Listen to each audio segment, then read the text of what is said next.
Hello friends, today we will learn one of the very interesting concept of economics, which is convertibility of a currency. Today we will try to understand what is the concept of convertibility of Indian rupee. Now why the concept of convertibility is important? Basically, convertibility of a currency reflects freedom of foreign trade given in that particular country. The more convertible a currency is, the more open that economy is for all kinds of foreign trade. So here first important conclusion that you have to remember is convertibility of currency is directly proportional to openness of foreign trade of a country. Clear? The more convertibility, the more is the openness of foreign trade in that country. Now to understand this convertibility of a currency, just try to understand one simple concept of it is about currency. So what is currency? In simple term, currency is a unit of transaction in any economy. Now let's not to go in the what is definition of currency. One important thing about, let us think about rupee. Remember, in case of rupee, two lines are very important. First, rupee is the only legal tender in India. I repeat line once again, rupee is the only legal tender in India. It means anyone, whether it is Indian or foreigner or Indian businessman, foreign businessman, Indian consumer, foreign consumer, anyone who wants to have any trade, any sell, any purchase, any consumption of any good and service, this everything can be done in India only in terms of rupee. It means rupee is the only legal tender in India. It means rupee is the only legal currency in India at the current moment. If you go to a shop owner, give him $2 and ask him to give him vada pav, in that case, the transaction of purchasing a vada pav by giving dollar is not a legal transaction. Why? Dollar is not a legal tender in India. In India, rupee is the only legal tender. Second important statement here over, it is every currency, right? Every currency in the world, whether it is rupee, it is dollar, euro, pound, yen, yuan, renminbi. Every currency in the world is a tradable commodity. The important word is tradable commodity. It means as you can purchase mango, you can purchase a fan, you can purchase air conditioner, you can purchase a pen, same way you can purchase any currency in the world. So a simple line, as if I can say this chair is a tradable commodity, it means this chair can be traded. It means this chair can be purchased or it can be sold. Same, every currency is a tradable commodity, which means this currency can be purchased or this currency can be sold. Clear? So the second line, every currency is a tradable commodity. Clear? So two important line. First important line, rupee is the only legal tender in India. Rupee is the only legal currency in India. And second, every currency is a tradable commodity like your wheat, jar, fan, camera, pen, chair, air condition, laptop, like these things, like these goods. Every currency is a tradable commodity. Now, before moving forward, one other simple concept I want to give you is exchange rate. I will take a detailed lecture on what is concept of exchange rate. Before that, here let's try to understand what is exchange rate. Clear? Now what is exchange rate? A very simple concept. Value of a currency in terms of any other currency is its exchange rate. I repeat once again, value of a currency, of any currency in terms of any other currency is exchange rate. For example, I want your mobile phone, but I don't have money, but I have this pen and this pen has, let us say, gold coating. Then I ask you that please take this pen and give me your mobile phone.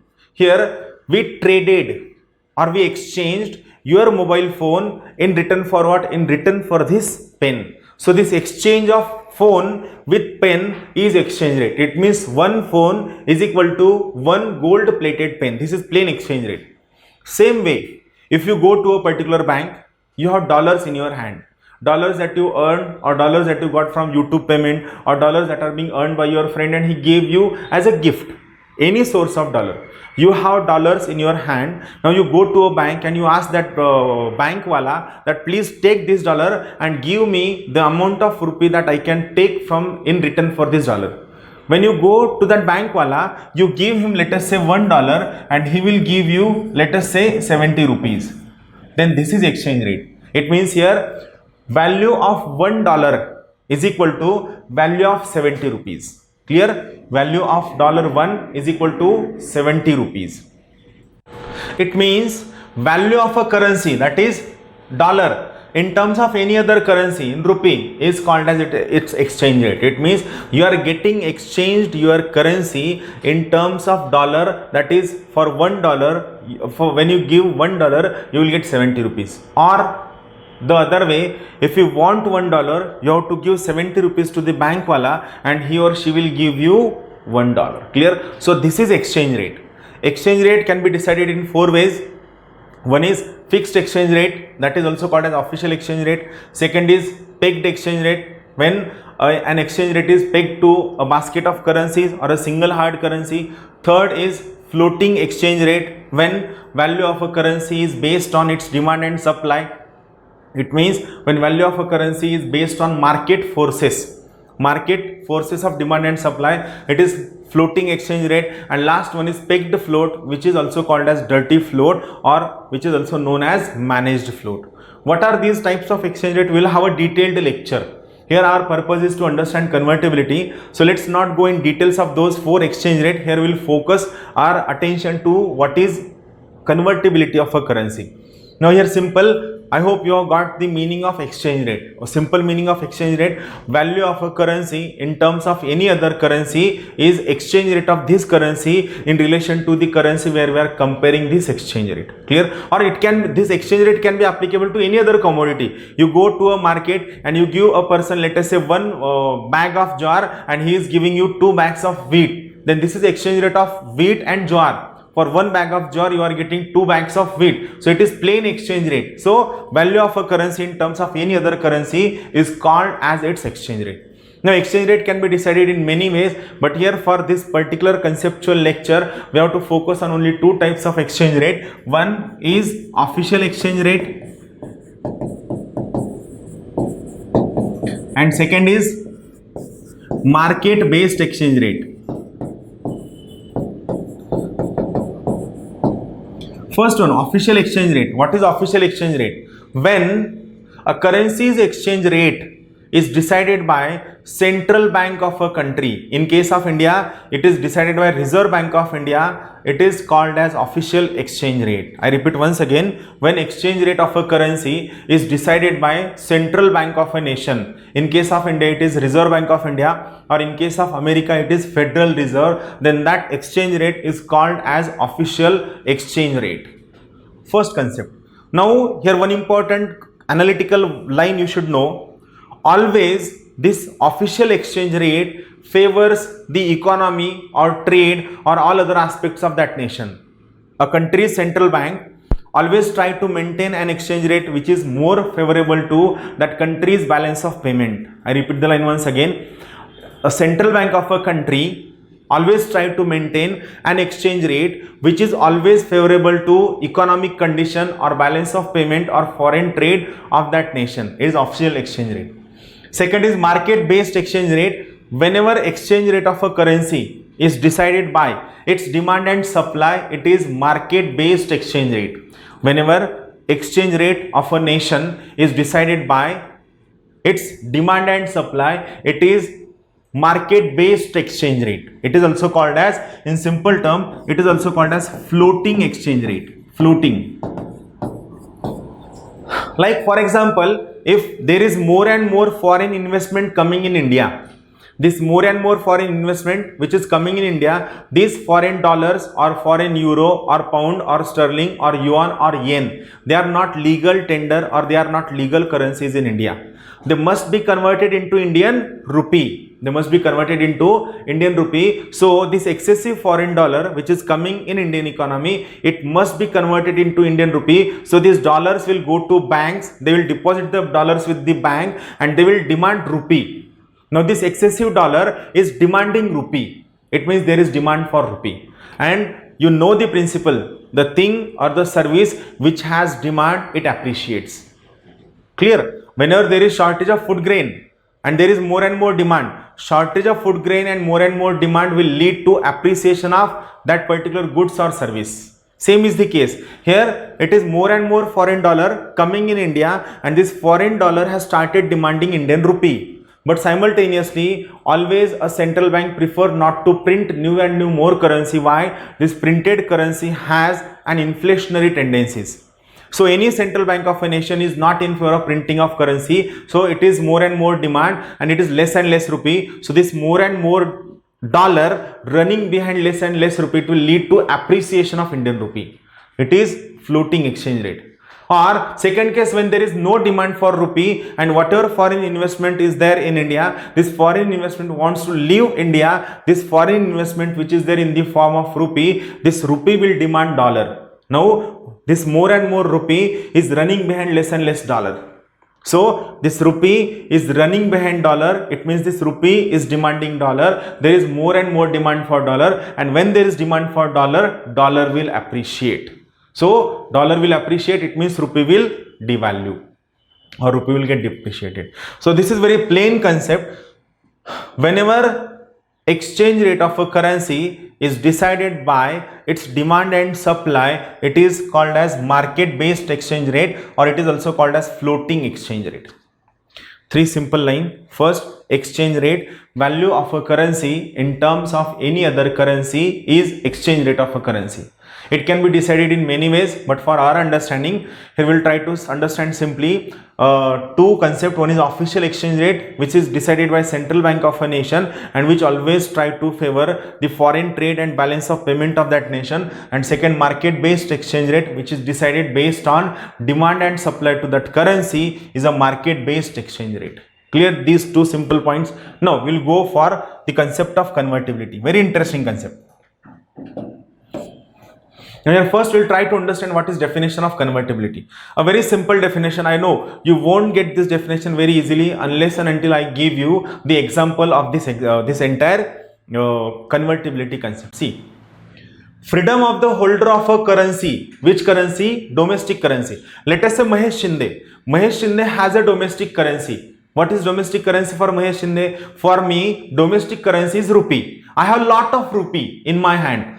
The freedom of holder of a currency to convert domestic currency into any other foreign currency. Here one word is missing, which is into any other foreign currency, or it would be same meaning into any other currency. Into any other currency or into any other foreign currency at market exchange rate, it is known as convertibility of the currencies. It means when I, Mahesh Shinde or Ambani or Adani or anyone who have large quantities of domestic currencies, and when these domestic currencies, whatever we have, when we have the freedom to convert these domestic currencies into any other foreign currency, at what exchange rate? At market based exchange rate, then it is a convertibility.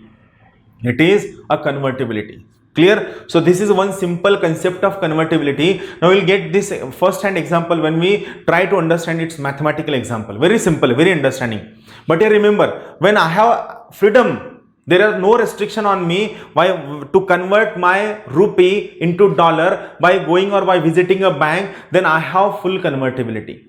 Let's try to understand what it means. Now first is full convertibility, second is partial convertibility.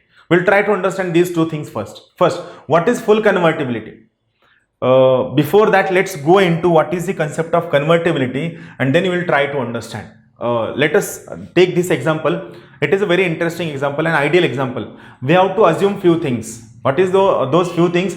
First, let us assume that total foreign exchange reserve in India is $500. This is the total number of dollars we have in India. In India, let us assume we have $500 as a total foreign exchange reserve. Now, everyone among us needs to import certain goods and services from either Europe, from China, from America, from Latin America, or from all other nations. We want to import certain goods and services. Now, to import these goods and services from foreign nation, we cannot take Indian rupee to those nations. Why? The most important reason, Indian rupee is legal tender, or Indian rupee is legal currency only in India. When you go in America, Indian rupee is not a legal currency. In America, you will have to convert your rupee into dollar. It means you have to go to a bank, you have to deposit rupee into that bank, and you have to demand dollars in return for that bank. It is same like going to a shop. That's why I used that first line. Every currency is a tradable commodity. Same is thing happening. You are going in a bank, you are giving rupee to them, and you are purchasing dollar. You are giving rupee, and in return for rupee you are purchasing dollar. Same is the case. So if you want to import certain goods and services, let us say from America, in America rupee is not a legal tender. You will have to convert your rupee into dollar. Right. Now to get those dollar, you have to convert this rupee into dollar in your nation itself. Why? Because America is one of the largest country and they don't know whether the rupee that you brought in a printed format, whether they are authentic or they are fake or they are illegal. So America, there are least chances that they will give your rupee converted into dollar. You will have to convert your rupee in your own nation itself. Why? Indian rupee is not a hard currency. Indian rupee is just a soft currency, which has least demand, which has least internationalization, which has least share in international foreign trade, and its price is always fluctuating, its price is not stable, and most importantly, Indian rupee is not backed by strong macroeconomic fundamentals. It means Indian economy is not very strong on poverty eradication, employment generation, inequalities, inflation, and all other aspect. So this is the reason Indian rupee is a soft currency. So you have to convert your rupee into any other foreign currency in your nation itself, as Indian rupee is not a hard currency. Now let us say what is the demand of all these people. We have a total demand. Let us say exchange rate is $1 is equal to 10 rupees. This is or let us say 20 rupees. $1 is equal to 20 rupees is the exchange rate for simplification. Government of India wants to purchase missile to have fight with Pakistan and China. We are always interested in war. War is never a good thing, right? But let's come to example. Government of India wants to purchase missile from Israel, and to purchase those missile, Government of India needs $100. Then Tata wants to purchase entire Jaguar and Land Rover company. Right, let us say Tata wants to purchase remaining shares of Jaguar and Land Rover, the most important automobile company, and the price of that entire deal is, let us say, $50. Ambani wants to purchase petroleum from Iran at $50. Then Adani wants to purchase coal mines in Australia at the price of $60. Then Sachin Tendulkar, he wants to purchase Ferrari, and the price of Ferrari is, let us say, $40. See, these are demands. Priyanka Chopra wants to purchase a diamond necklace and its price is $30. Mahesh Shinde wants to go on tour. I am very fed up with this corona and all those things, and I want to go for tourism like at Maldives or at any place, and I want $50. And you want to go in America, you are fed up with this UPSC, MPSC, you don't want to continue with this all civil services, and you want to go to America to take education. So these are your demands for all these dollars. Clear? Now this is first concept. All these are your demands for dollars. Now, all you are very rich, you are super rich, you have crores of rupees. There is no limitation on amount of domestic currency you have. Every one of you is crorepati. You have crores of rupees. Now, what happens? See, government wants to purchase missile. Government needs $100. Now, as per this exchange rate, what is exchange rate? $1 is equal to 20 rupees. As per this exchange rate, how many rupees Government of India should give to banks to get $100? Government of India should give how many dollars? Government of India should give, Government of India should give $2,000, right? You are getting $1 in 20 rupees. For $1, 20 rupees. Then for $100, how many rupees? 2,000 rupees. In 2,000 rupees, you will government get $100. Tata, to purchase Jaguar and Land Rover, how many dollars he has to pay? He has to pay 1,000 rupees. He must pay 1,000 rupees, and Tata has thousands of crores of rupees. Ambani, he needs how many rupees? He needs 1,000 rupees. Then Adani, he needs 1,200 rupees. Sachin Tendulkar, 800 rupees. Then Priyanka Chopra,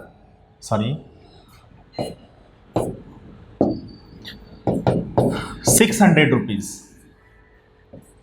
For me, I require 1000 rupees and you need 400 rupees. It means we have ample amount of domestic currency which can be converted into dollar. So there is no shortage of domestic currency in the hands of all these people. Now let's try to understand what is the total demand of dollars. What is the total demand of dollars? Let's see. See, 100 plus 50, 150, 200, 260 plus 40, 300, 300 plus 30, 330, 380 plus 20. How many? So the total demand of dollar generated by entire system is $400. These all people, including me, Sachin, Priyanka Chopra, Ambani, Adani, the total amount of dollars demanded by we all consumers for dollar is $400. And what is the total forex reserve we have in case of India? We have total $500. Let us say government gave the dollars required by every one of us in the proportion, in the quantity we demanded. And suddenly there is a calamity. And to overcome that calamity, we need to bring technology from Japan, or we need to bring technology from European Union. Or another issue, let us say there is a shortage, there is a very wide drought is there and it has completely vanished entire agriculture in India, and we need to purchase food from rest of the nations and we need to purchase food. Calamity could be there, or there is a very long-term warfare with China. And China has started using missile, and we also wants to use all kinds of radars with China so that we can protect our livelihood. More than war, for us livelihood is more important, and we need to purchase more and more missiles from Russia, from Germany, and also from Israel.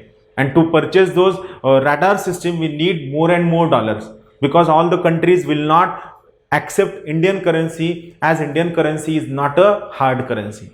Then if we give $400 to all people who have demanded, then we will be left with just only $100. And what if any emergency comes?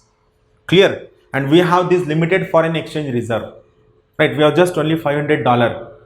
So this is the reason why government of India or central bank of a country will not give you the amount of dollar you demanded in the way you wish. Central bank of a country places certain restriction on the demand of dollar which you are demanding. Purpose of the demand for those dollar, central government, whatever these restrictions are being placed, are effectively used through convertibility. Now let us see who are all people who will get these dollars into their hand. First thing, let us, now here priority is more important. First thing, since government has demanded $100 for missile, it is priority for what? It is priority for unity, integrity, security of the nation. So obviously government will get $100. So this $100 will be given. Tata is purchasing a capital asset, which is Jaguar and Land Rover. And obviously purchasing a Jaguar and Land Rover like automobile company is an asset for India.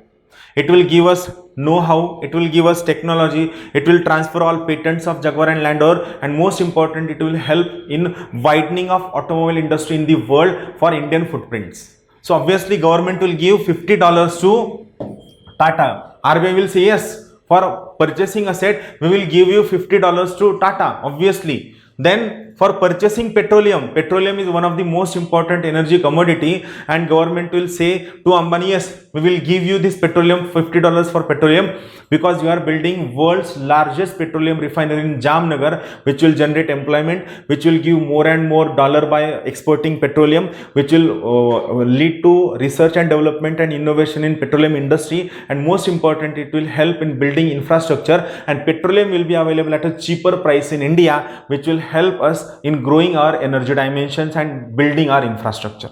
So obviously Ambani will also get these $50. Ambani will also get these $50. Then Adani wants to purchase coal mines.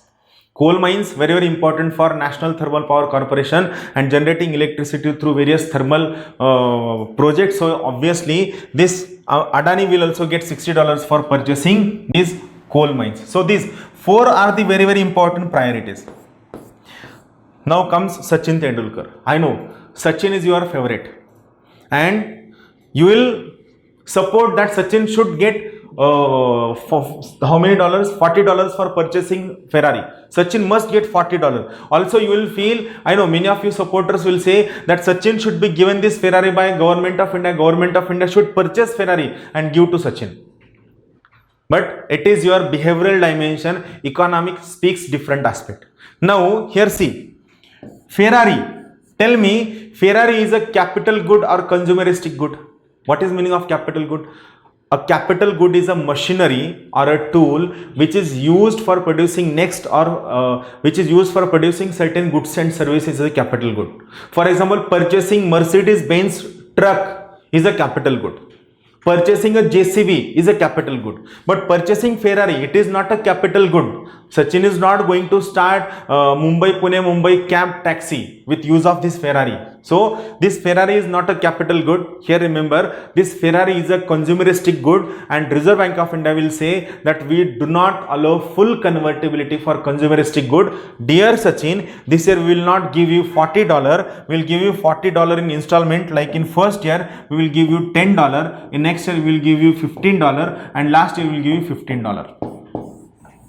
But we can't give you $40 at one go. Why? We have shortage of foreign exchange reserves. And most importantly, Ferrari is a consumeristic good. So we won't give you this $40 at one go. We will give you $40 in 3 installments. First year $10, then $15, then $15. It means first year you purchase tires of Ferrari, then second year go for that entire body of Ferrari, and in third year you purchase engine for the Ferrari.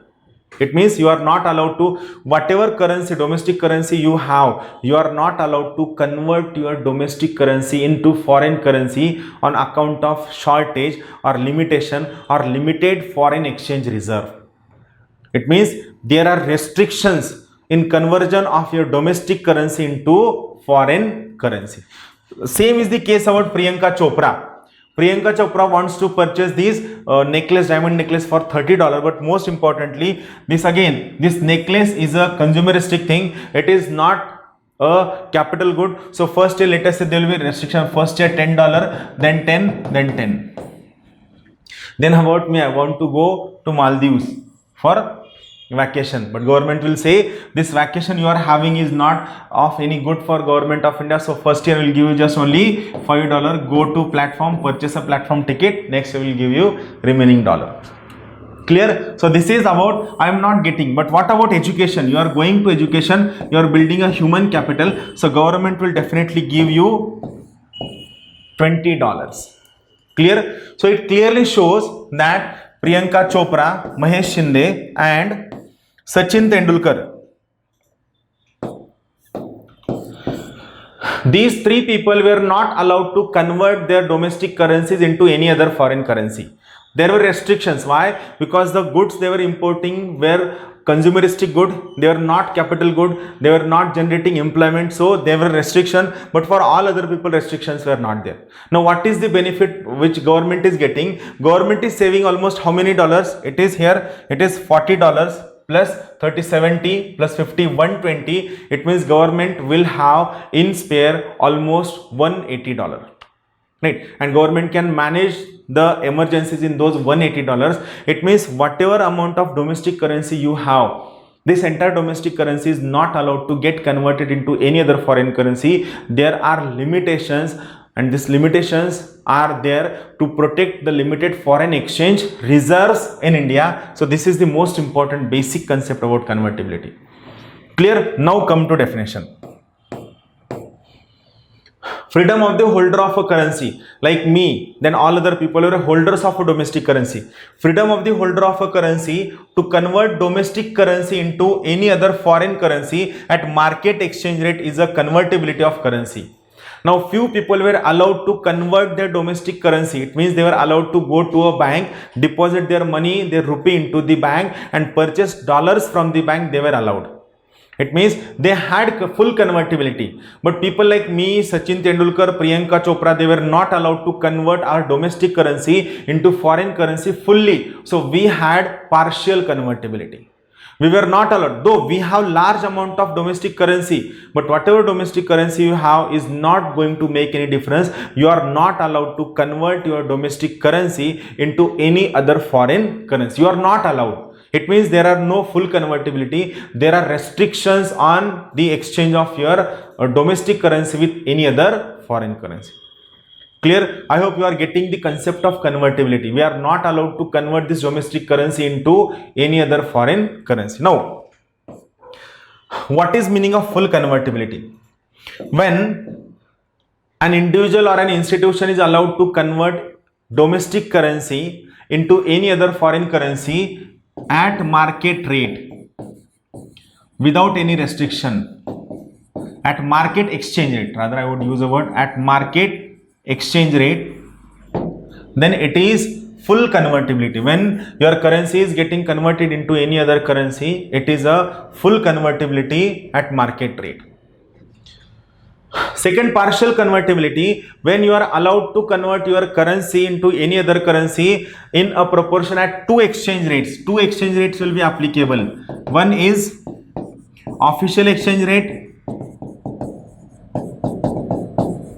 second is market based exchange rate.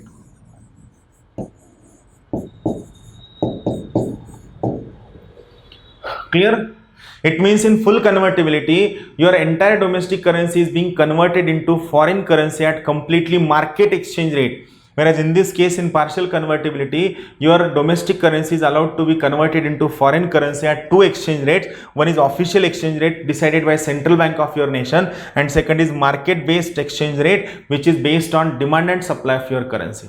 So it is basic difference between full convertibility and partial convertibility. Then convertibility on current account. You must have gone through the concept on current account and capital account. So current account involves two important dimensions. Actually, current account is very wider. It has many dimensions, but for our understanding, let's think about current account involves two important dimensions. One is goods, second is services. Then what is convertibility on current account? It means you are allowed to convert your domestic currency into any other currency for importing goods or for importing services, or for exporting goods and exporting services is a convertibility on current account. It means if you want to purchase a furniture from China, and to purchase the furniture from China, you have to convert your domestic currency into Chinese currency. Then this is, you are purchasing furniture means you are purchasing goods. Then you are allowed to convert your domestic currency into Chinese currency is a convertibility on current account. Or you want to purchase an educational course from USA, purchasing educational course is a service and you are paying for it. Or simple concept, you are purchasing a particular service on YouTube. While you are purchasing service, your rupee will get converted into dollar. You are purchasing a service, there are no restriction on purchasing in goods and service. So it is convertibility on current account. Or here convertibility on capital account. Capital account composed of two important dimensions. One is investment and second is borrowings. Many other dimensions are there, but just for our understanding, here I am telling you this capital account composed of two important dimensions. One is investment, second is borrowing. You are allowed to convert your currency to have investment in any other nation, or to borrow or to give loan to any other nation is a investment and borrowing. Clear? So convertibility on current account and second is convertibility on capital account. Clear? These two are very simple dimensions. So what we have seen till now, we have seen every currency is a tradable commodity. Second thing, in India, rupee is the only legal tender. Then third thing, we have seen what is exchange rate. When value of a currency in terms of any other currency is called as its exchange rate. Then we have seen two types of exchange rate. One is official exchange rate, which is decided by central bank of a nation. Second is market exchange rate, which is based on the demand and supply of that particular currency. These four things are there. Then we have seen the example of convertibility, where there are restriction on converting your currency into any other foreign currency based on purpose of the dollar you are demanding. So is restrictions on convertibility. This we have seen in this particular case. Now we will try to understand what is the condition in case of India. Here see, Priyanka Chopra, myself, we are not allowed to convert whatever domestic currency we have into dollar. Why? Because our purposes were luxurious purposes, or our purposes were consumeristic purposes. They were not going to gain anything for Indian economy. So we were not allowed to convert domestic currency we have into foreign currency. Clear? Now we have limited foreign exchange reserve, so everyone will not get his domestic currency converted into foreign currency. There will be limitations on getting your domestic currency converted into foreign hard currency, which has more and more demand. These limitations are based on various grounds like purpose of your import, then persons who are importing, then institutions who are importing, and country from your purchasing. Exchange rates used for getting your currency converted into hard currency will vary with various purpose, various causes. Why you are demanding those foreign currency will lead to change in the exchange rate. Clear? Now, the most important dimension, we have seen this definition, what is full convertibility. Now listen this definition very carefully. It is freedom of the holder of a domestic currency to get it converted into any currency based on market-based exchange rate. Based on market-based exchange rate, it is called as full convertibility of the currency. It means when your domestic currency is being converted into any other foreign currency based on market-based exchange rate, it is a full convertibility. Partial convertibility, when conversion of a domestic currency into any hard currency takes place with two exchange rates. What are those two exchange rates? I have written in next slide. It is called as partial exchange rate. It is called as partial convertibility. Here it is wrong. It is not exchange rate. It is partial convertibility. Then what are those two exchange rates? The two rates will be official exchange rate, which is decided by central bank of a nation, and second one is market based exchange rate, which is decided by demand and supply of that currency. Clear? Now this is all we have seen. I just put it here theoretically. Now in India, here remember, Indian rupee is fully convertible on current account. This is the situation, or these are the rules in case of India. Here remember, Indian rupee is fully convertible on which account? On current account. Indian rupee is fully convertible on current account, whereas Indian rupee is partially convertible on capital account. Why? Here we have seen current account composed of two important dimensions. One is goods, second is services. Current account is composed of two important things. One is goods, second is services, and second, this capital account is composed of two important things. One is investment and second borrowing. Now here when I am saying Indian rupee is fully convertible on current account, it means for importing goods and services or for exporting goods and services, there are least restriction, minimum possible restriction on converting your domestic currency into any other foreign currency. In current account, there are least possible restriction on converting your domestic currency into foreign currency. And on capital account, there are limitation. It means while having investment and borrowing in other nation or allowing investment and borrowing from all other nation, that the investment will be converted into domestic currency in two ways. One will be official exchange rate, second will be market based exchange rate. So these two are the most important statements regarding Indian convertibility. First, Indian rupee is fully convertible on current account. Second, Indian rupee is partially convertible on capital account. Now, here we will try to understand. Indian rupee is fully convertible on current account means while trading on current account, what all things are involved in current account? It involves goods and services. While trading on current account, rupee will get converted into any other currency with market based exchange rate with minimum possible restrictions. Minimum restrictions.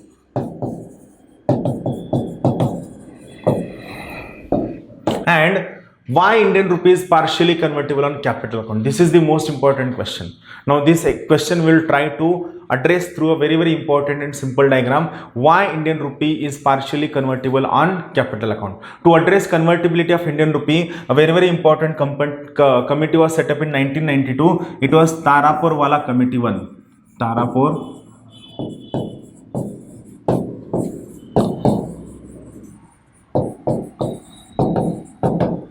right? Now let's try to understand why Indian rupee is partially convertible on capital account. Very interesting. Now let's try to understand why Indian rupee is partially convertible on capital account. A very simple example and very interesting example. See here, capital account of your balance of payment involves two important things. One is investment, second is borrowing. Let's take an example of investment and try to understand why we have partial convertibility on capital account. See, a simple example is there. Let's take, we have got an oil discovery somewhere in Barmer or somewhere in Rajasthan. We have got discovery of oil. We know a lot of oil could be founded. Gas Mineral Exploration Agency said that these reserves will be sufficient for next 200 or 300 years for entire India. All these kinds of oil discovery was found.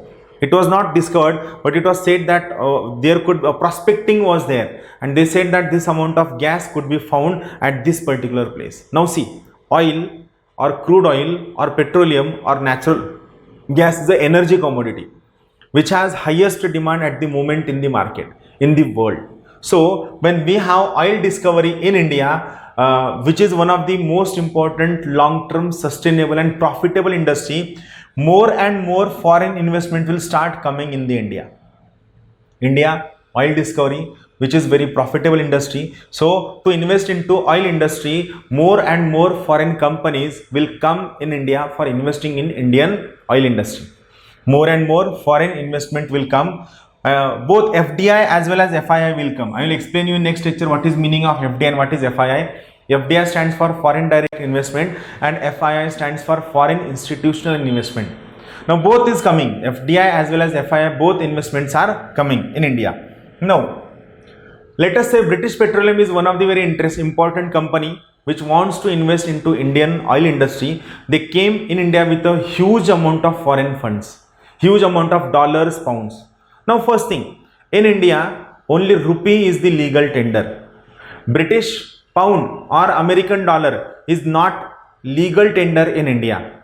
If they want to have business in India, they will have to first convert their dollar or their pound into Indian rupee, and then they can invest into Indian economy. So here they will bring more and more dollars. So here let us say they brought $1,000.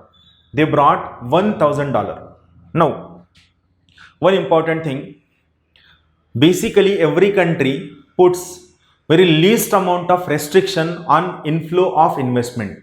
Any country who wants to grow, who wants to be a prosperous, it puts least amount of restriction on the investment which is coming into that country, into that economy. Here basically we have least amount of restriction. So when this dollar from British Petroleum it is coming in India, there is exchange rate of $1 is equal to 10 rupees. So this $1,000 which is brought by British Petroleum as an investment in India, it will be converted into Indian rupees so that he can invest in Indian economy. So this 1,000 rupees at exchange rate of $1 is equal to 10 rupees will get converted into 10,000 rupees.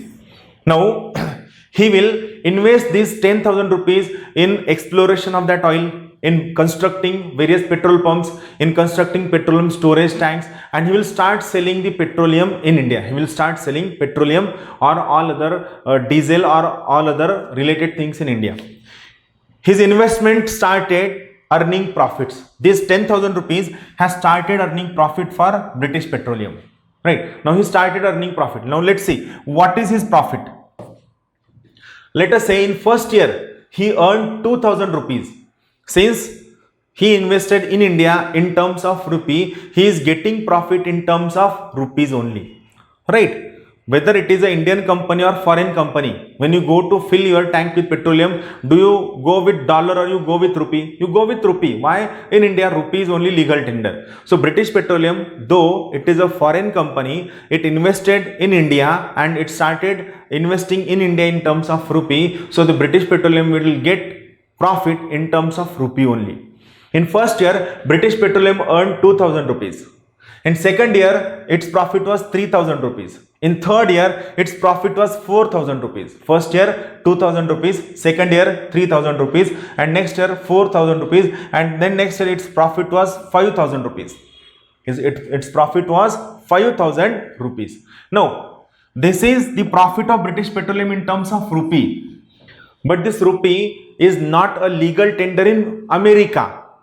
Why they want to take this profit in America? It is but obvious thing. Everyone who is earning profit, he will send that money back to his home country. A person who is working in America, an Indian working in America, whatever profit, salary, emolument he has earned, he will send that profit to India, to his home country, to his relatives or to his own family. Same is the case. British Petroleum, if it is from America, it will send this entire profit to America. But while sending profit to America, this rupee is not a legal tender in America. So these 2000 rupees must be converted into dollar. These 2000 rupees must be converted into dollar. Now, based on what is the exchange rate? $1 is equal to 10 rupees is the exchange rate. This is the exchange rate, right? Now, based on this exchange rate, let us say exchange rate is $1 is equal to 10 rupees, right? No, these are the wrong symbols. Don't go for this. Actually, here a symbol of dollar should be there.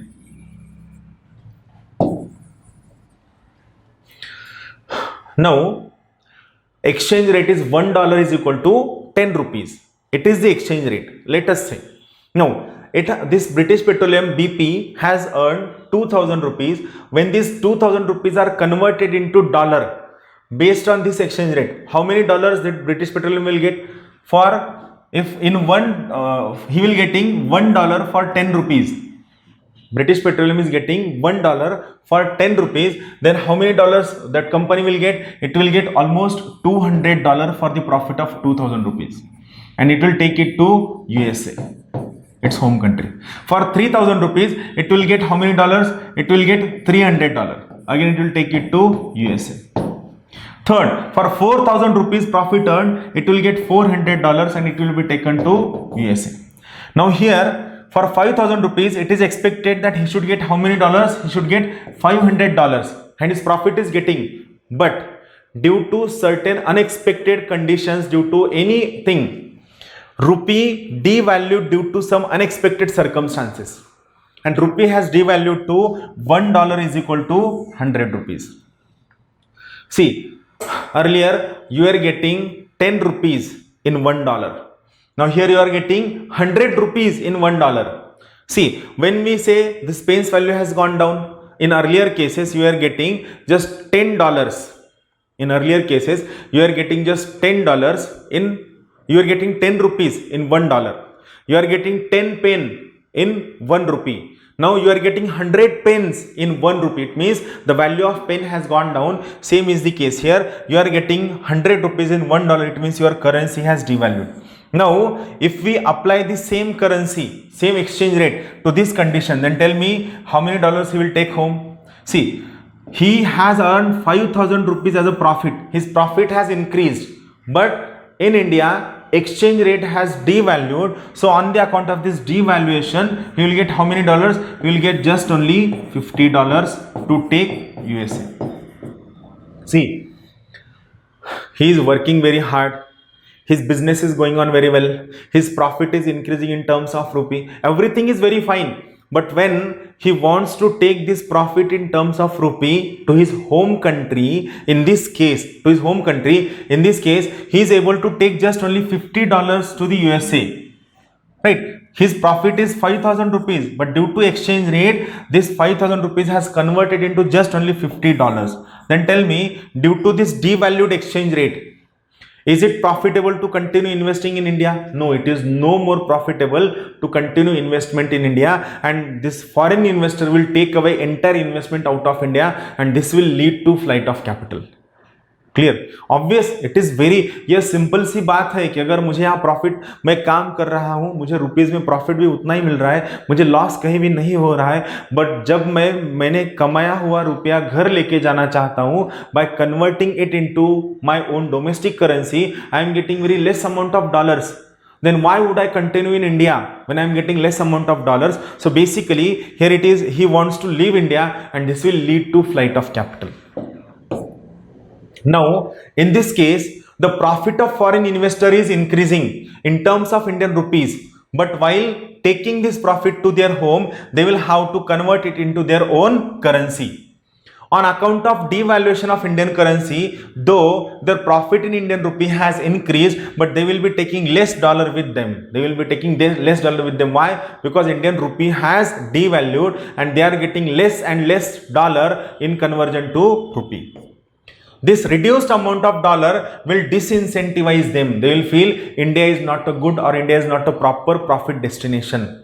This will disincentivize them, and foreign investor will start moving their investment out to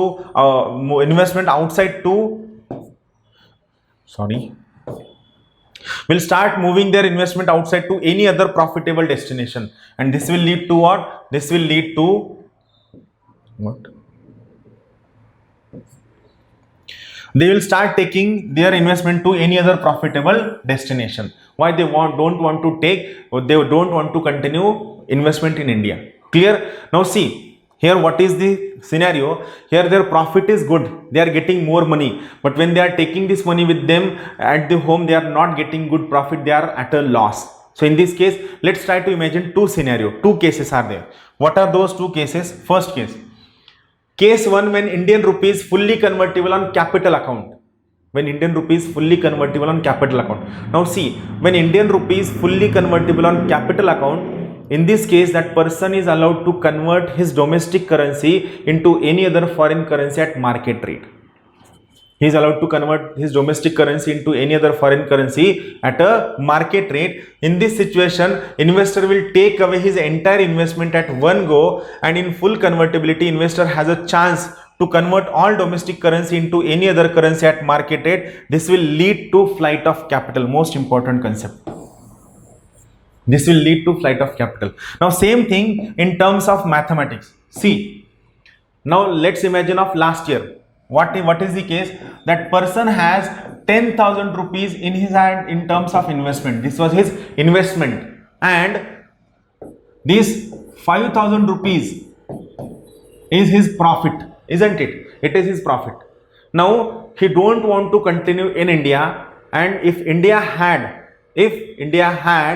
full convertibility in capital account, then this investment and this profit, remember, he brought 1,000 rupees in India, he brought $1,000 in India, he converted those $1,000 into Indian rupee, he got 10,000 rupees, he invested 10,000 rupees into petroleum industry, and he started earning profit. First year 1,000 rupees, second year 2,000 rupees, third year 3,000 rupees, 4,000, 5,000, and at the exchange he was taking $100, $200, $300, $400. Last year he was expected to take $500, but due to devaluation of Indian currency, he was able to take just only how many dollars?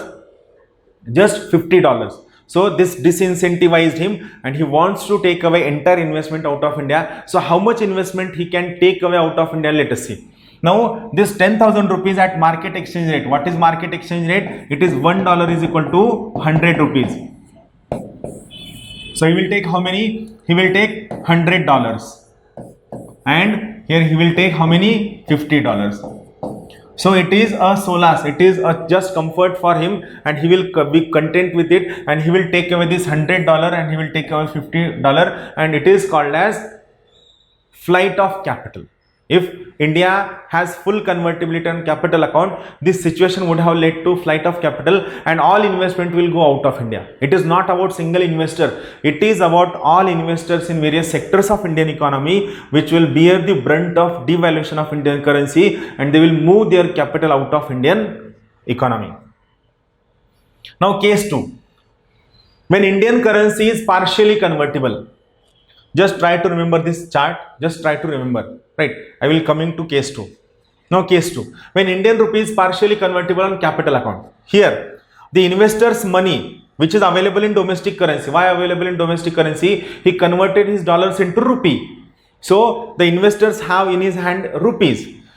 Available in domestic currency will be converted into foreign currency at 2 exchange rates. What are those 2 exchange rates? One is official exchange rate, and 40%, this rate keeps on changing. 40% will get converted at official exchange rate, and 60% will get converted at market exchange rate. This proportion of exchange rate keeps on changing. 40% at official exchange rate, 60% will get converted at market exchange rate. Now let's see what happens. This was first case. Now we have partial convertibility. It means entire money will not be allowed to convert at market rate, but there will be official exchange rate. Now let us see, for our understanding, suppose market rate was $1 is equal to 100 rupees. Always remember, now these figures are completely ideal. These the devaluation won't go to the level $1 is equal to 10 to $1 is equal to 100. It won't happen. It is a kind of what we can say just hyper imagination, just to understand the mathematics. So here let us say this is market based exchange rate. Then what is official exchange rate? Always remember, official exchange rate is always devalued. So here let us say $1 is equal to 500 rupees is the official it is official exchange rate decided by central bank of a nation. It is decided by central bank of a nation. Now what it says, first thing, he had how many rupees? He had 10,000 rupees as investment and he had 5,000 rupees as a profit. Now generally profits are not restricted, profits are allowed to take away with them at a market rate. So here with this market rate, he will take how many dollars at home? He will take around $50 at home at market rate profit. But what about investment? Now what partial convertibility says, it says 40% will get converted at official exchange rate and 60% will get converted at market exchange rate. Now here, out of this 10,000, what is 40%? 4,000 is 40%, 6,000 is 60%. This 40% will get converted into, at what rate? This 40% will get converted at official exchange rate. What is official exchange rate? $1 is equal to 500 rupees. If $1 is equal to 500 rupees, then for 4,000 rupees, how many dollars you will get? You will get just only $8. Right? This 4,000 rupees will get converted at official exchange rate. $1 is equal to 500 rupees. So here you will get just only $8. Whereas this 6,000 rupees will get converted into which rate? It will get converted into market exchange rate, which is $1 is equal to 100 rupees. So here you will get how many dollars? You will get $60. So you are able to take how many dollars home? 8 plus 60, 68 plus 50. It means you are able to take just only $118 when you have partial convertibility. But when you had full convertibility, you are able to take how many? 100 plus 50, $150 you are allowed to take. But in partial convertibility, you are allowed to take only $118. So it is absolutely a loss. Now see, when there is partial convertibility, I am not allowed to take my domestic currency or my dollar with my home at market exchange rate. They will be converted at two rates. One is official, second is market. Now what happened? See, this will again reduce investor's profitability or the amount he is taking away home. So he will think of continuing investment for some more time so that situation will improve. He won't take money out of India so that situation will improve, and this will prevent flight of capital. Why? Because the official exchange rate is quite disincentivizing to the investor. We had Taraporwala Committee 1 in 1992.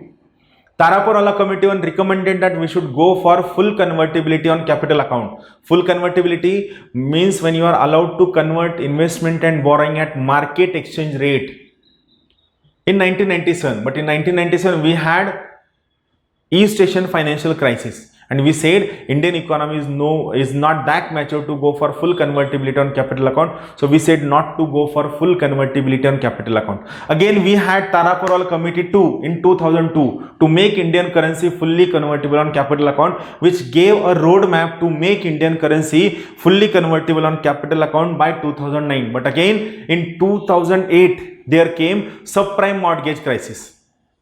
And this subprime mortgage crisis again realized that Indian economy is not that mature to make Indian currency fully convertible. So Taraporwala 1 and Taraporwala 2, their plans were what we can say spoiled by East Asian financial crisis of 1997 and subprime mortgage crisis of 2008, and we realized that it is not a time to convert Indian currency fully convertible on capital account. So still we are holding our fingers crossed to make Indian currency fully convertible on capital account. Always remember, convertibility of a currency reflects openness of a trade, and here we are not allowing convertibility so that so that the instability or flight of capital which is causing damage to Indian economy will not be caused. Thank you very much. I hope you have understood the topic. I just request you, this is one of the very critical topic. If you get an understanding, try to understand the topic, one of the most important topic. Thank you very much. Have a good day. Thank you.